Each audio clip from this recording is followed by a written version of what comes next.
Hello students, कक्षा 11वीं वाले विद्यार्थियों की अर्धवार्षिक परीक्षा को ध्यान में रखते हुए आपके लिए लेकर आ चुका हूं मैं मोस्ट इम्पोर्टेंट वीडियो। आइए हम बिना देर के स्टार्ट करते हैं। कक्षा 11वीं विषय हिंदी मध्य प्रदेश अर्धवार्षिक परीक्षा 2022-23। देखिए, हम सबसे पहले सही विकल्प के उत्तर आपको बताएंगे, उसके बाद में आपको रिक्त स्थान, फिर सही जोड़ी आदि बताया जाएगा। सही विकल्प चुनकर लिखिए। इसमें देखिए, मीरा ने श्री कृष्ण को किस रूप में स्वीकार किया है। तो यहाँ पर आपको पति रूप में लिखना है, क्योंकि जो मीराबाई है उसने भगवान श्री कृष्ण को पति रूप में स्वीकार किया था। और इसके बाद में मित्रों आपको याद रखना है नेक्स्ट क्वेश्चन, घनघोर वर्षा के समय कवि की आंखों में स्मृतियाँ उभर रही है। तो यहाँ पर आपको याद रखना है घर की स्मृतियाँ उभर रही है, क्योंकि घर की उन्हें याद आ रही थी। इसके बाद में कवि त्रिलोचन लिखित कविता में लड़की का नाम है। जो त्रिलोचन जी ने कविता लिखी है उसमें लड़की का नाम क्या है, तो आपको याद रखना है चंपा है। और चंपा काले काले अक्षर नहीं चिन्हती, इस प्रकार से पाठ का नाम है। कविता भी है इसमें, याद रखना अच्छे से। छाती पर सांप लौटना का अर्थ है, तो यहाँ पर आपको ईर्ष्या करना। छाती पर सांप लौटने का मतलब होता है ईर्ष्या करना, ये मुहावरा है आपका। इसके बाद में मीराबाई किस काव्य की कवयित्री हैं। तो काव्य की जगह पर आपको काल याद रखना है, किस काल की कवयित्री है। तो ये है भक्ति काल की। मीराबाई जो है ये भक्ति काल की कवयित्री हैं, ऐसा आप ध्यान देंगे। इसके बाद में प्रत्येक व्यक्ति जानता है कि अमिताभ बच्चन कौन है, यह कौन सा वाक्य है। तो प्रत्येक व्यक्ति जानता है कि, तो अमिताभ बच्चन कौन है, इसमें दो उपवाक्य जुड़े हैं, मतलब मिश्रित वाक्य है। मिश्रित वाक्य आपको यहाँ पर याद रखना है, इसमें मिश्रित वाक्य है।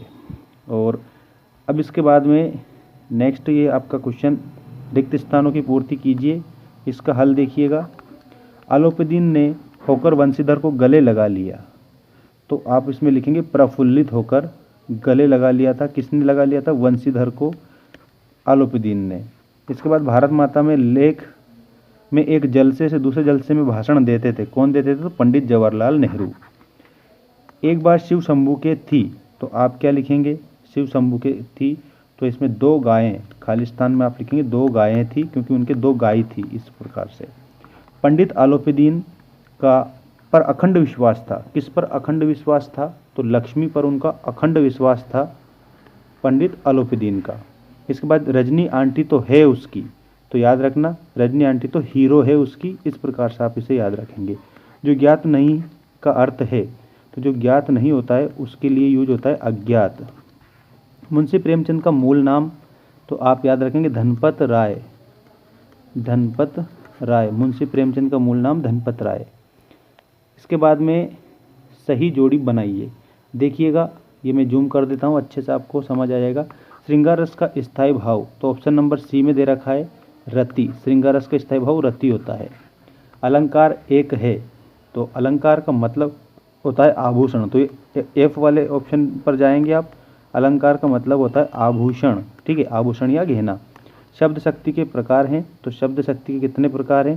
तो शब्द शक्ति के 3 प्रकार हैं, ठीक है, 3 प्रकार है। कौन कौन से 3 प्रकार हैं? तो यहाँ पर आप याद रखिए अभिधा, लक्षणा और व्यंजना, ये शब्द शक्ति के 3 प्रकार हैं। शब्द के पूर्व लगने वाले शब्दांश, पूर्व मतलब पहले लगते हैं, तो वो उपसर्ग कहलाते हैं, ठीक है। क्या कहलाते हैं? आपको याद रखना है उपसर्ग, ठीक है, उपसर्ग कहलाते हैं। समास के भेद होते हैं, तो समास के 6 भेद होते हैं। ऑप्शन डी पे आप जाएंगे। उपन्यास सम्राट, तो ऑप्शन नंबर बी पर जाएंगे, क्योंकि ऑप्शन नंबर बी के सामने लिखा है मुंशी प्रेमचंद, ठीक है, मुंशी प्रेमचंद, ये उपन्यास सम्राट कहे जाते हैं। इसके बाद में एक शब्द एक वाक्य में उत्तर दीजिए। इसको आप कंप्लीट करेंगे अच्छी तरह से। मीरा ने अपना आराध्य किसे माना? तो इसमें आप लिखेंगे श्री कृष्ण, इस प्रकार से। दूसरा देखिए, जामुन का पेड़ कहाँ गिरा था? तो देखिए जामुन का जो पेड़ है ना, वो सचिवालय में गिरा हुआ था। तो आपको क्या लिखना है, सचिवालय। यहाँ पर मैं इसका उत्तर लिख देता हूँ, सचिवालय, सचिवालय इस प्रकार से। रसराज की उपाधि कौन से रस को प्राप्त है, तो रसराज बोला जाता है श्रृंगार रस को, तो श्रृंगार रस को रसराज कहा जाता है, तो आप श्रृंगार रस याद रखेंगे। इसके बाद हिंदी में नाटक सम्राट किसे कहते हैं, तो जयशंकर प्रसाद को हिंदी में नाटक सम्राट कहते हैं, जयशंकर प्रसाद। इसके बाद में सरल वाक्य की परिभाषा लिखिए, तो एक ही भाव को प्रकट करने वाले वाक्य सरल वाक्य कहलाते हैं। एक ही भाव को प्रकट करने वाले वाक्य सरल वाक्य कहलाते हैं, ये लिख देना। टेढ़ी खीर होना का अर्थ है, टेढ़ी खीर होना का मतलब होता है कठिन कार्य, कठिन कार्य टेढ़ी खीर होने का अर्थ है। इसके बाद में एकांकी में कितने अंक होते हैं, तो आप उत्तर में लिखेंगे 1 अंक। ठीक है, एकांकी में 1 अंक होता है। ठीक है, ऐसे आप इसको हल करेंगे। इसके बाद में सत्य असत्य बताइए, इसको आप कंप्लीट करें। सत्य असत्य, लेखक के अनुसार शास्त्रीय संगीत और चित्रपट संगीत की तुलना करना बेमानी है, तो इसमें आप क्या लिखेंगे, सत्य। इसके बाद में चपलता शास्त्रीय संगीत का मुख्य गुण धर्म है, तो इसमें आप लिखेंगे असत्य। अगला प्रश्न है, कुई शब्द पुल्लिंग है, कुई स्त्रीलिंग है, तो इसमें भी आप असत्य लिखेंगे। ठीक है, और इसके बाद मोहन के पिता वंशीधर लोहार थे, ये असत्य है। ठीक है, क्योंकि लोहार नहीं थे। तृण तृण में पुनरुक्ति प्रकाश अलंकार है, तो ये आपको याद रखना है, बिल्कुल सत्य। सत्य क्यों है, क्योंकि इसमें तृण और तृण एक ही शब्द की उक्ति 2 बार हुई है, तो जहाँ पर एक शब्द की उक्ति 2 बार हो और अर्थ समान हो, वहाँ पर पुनरुक्ति प्रकाश अलंकार होता है।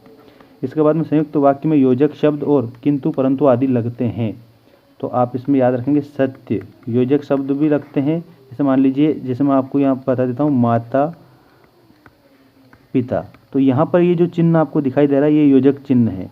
तो योजक चिन्ह का और भी है, और ये और शब्द कौन सा शब्द हुआ, तो योजक शब्द हुआ। तो संयुक्त वाक्य में योजक शब्द किंतु परंतु आदि लगते हैं, उसे हम क्या कहते हैं, संयुक्त वाक्य, मतलब संयुक्त वाक्य कहते हैं। इस प्रकार से आपको ध्यान देना है।